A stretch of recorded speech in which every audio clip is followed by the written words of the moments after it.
My next guest is Mike Anderson. Mike is AEA's Vice President of Member Programs and Education. And Mike, thanks very much for taking some time to join us here this afternoon. Thanks for having me again, Tom. Appreciate it. You gave away a lot of scholarships here. I think was today that you announced the scholarships? Correct. Tell us about the scholarship program and kind of where that all stands right now. Well, the scholarship program over the years has given away more than $1 million to students pursuing careers in avionics and aviation maintenance.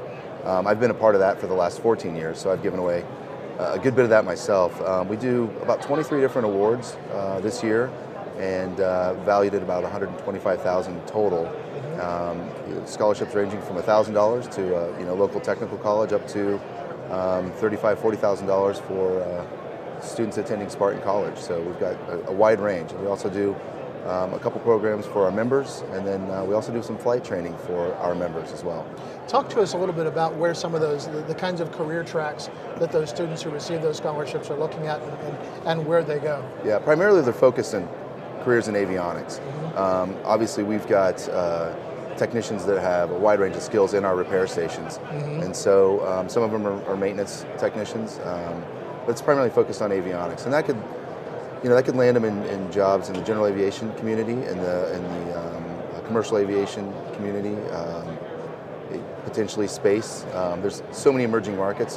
This morning we talked a little bit about the UAV market, right. And we certainly see a fit for our technicians to move into that space as well. So, how much of that is given, and I talked with Rick about this, about the iPad and those sites, how much of that is in computer programming these days as opposed to soldering irons and screwdrivers? Yeah, we teach a lot of classes at our facility, and a lot of them are focused on the basic wiring practices and whatnot, but we're seeing the shift to some different technologies with regards to being able to configure the products in the airplane. And so absolutely, I try and sell the notion that if you've got experience with computers, it carries over to avionics. If you're interested in software programming, that carries over to avionics as well. And we're really seeing that as something to lure students who might not be thinking about aviation as a career.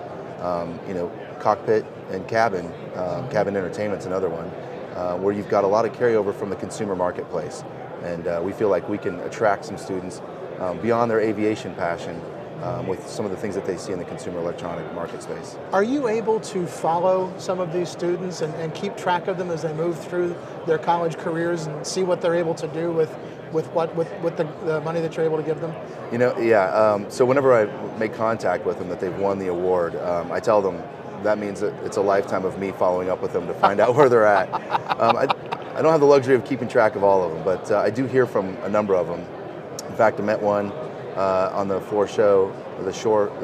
show floor just this week, and is explaining to me what he's doing now. It's interesting to see how they progress from avionics technicians into management, into leadership roles. We've got a number of students that go on to things you can't even imagine, but there's so many opportunities out there. They end up all over the place, but it's neat to hear from the ones that stay in touch with us. Yeah. Where does the money come from? Money comes from our fabulous sponsors that you see out here on the show floor.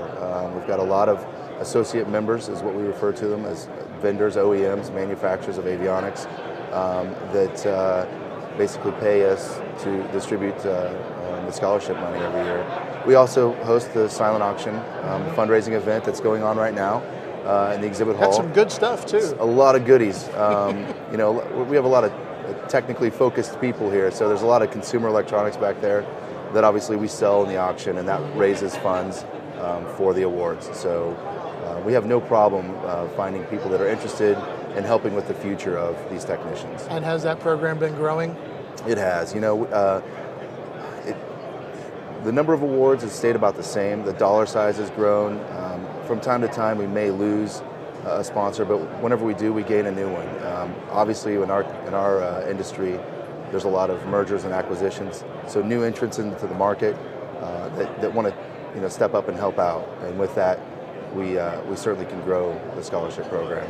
Let's shift over. I'll have you put on your membership hat for just a moment, because I would assume that your membership looks a little bit different now than it does than it did rather when you came on board 14 years ago. What kind of shifts have you seen in the kinds of members that you have? Well, I think primarily the complexity of the shops.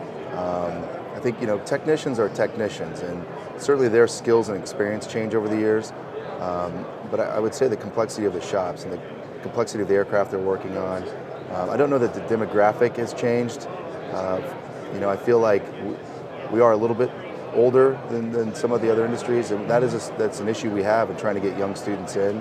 But these are very skilled and experienced technicians, and when they're in the industry, they're here and they have a passion for it. We don't lose them. So you might see some grayer hair over the years. Guilty. But I'm the same way.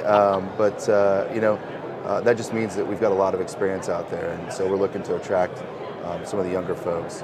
What kind of benefit is there to being a member of AEA? Well, there's all kinds. Certainly, our focus is the relationship between the certified repair station and the avionics manufacturer, the OEM.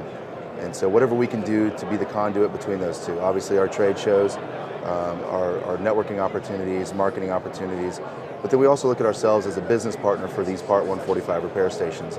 So we try and help them obviously with the regulatory piece, but as business practices as well. So we tailor our training programs to those facets. And obviously technical training is a big part of it, but we also believe that professional development for this industry is key.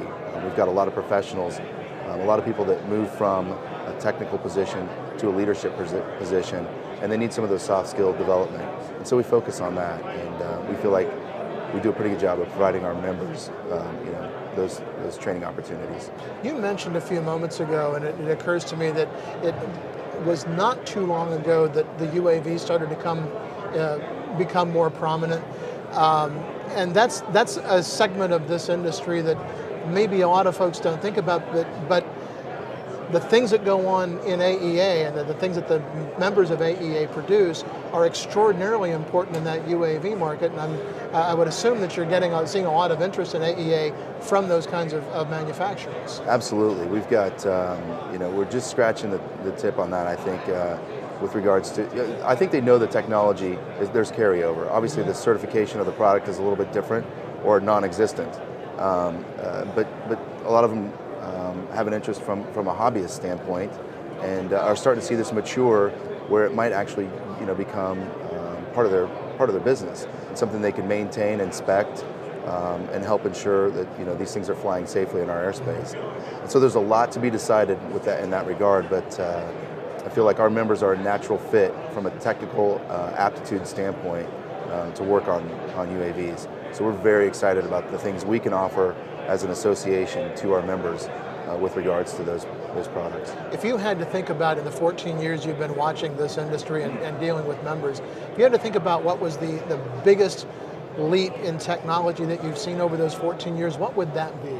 Well, so GPS predated me, so I can't go there, but obviously that's a large one.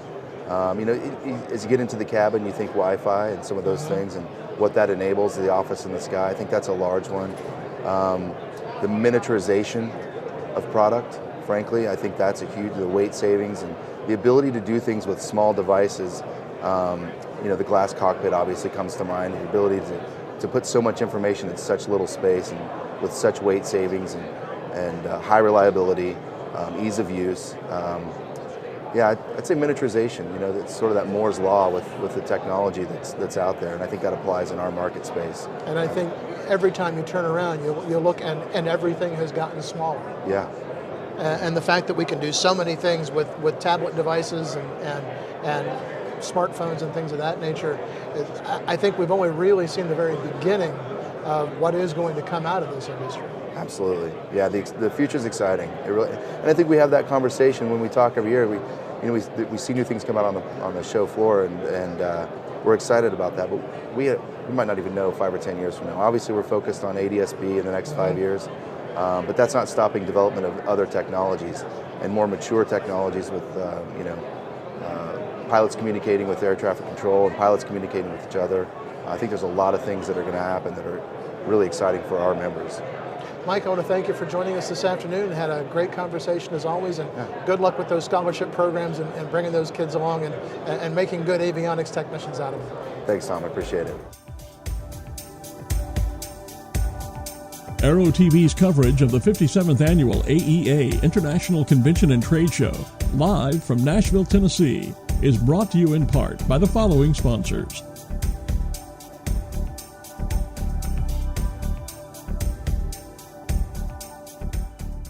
The Bendix King KLR-10 Lift Reserve Indicator is now available for certified aircraft. It is an affordable, intuitive device for angle of attack awareness. Mounted on the glare shield, KLR-10 provides visual and audible lift cues while scanning for traffic or monitoring the runway on approach.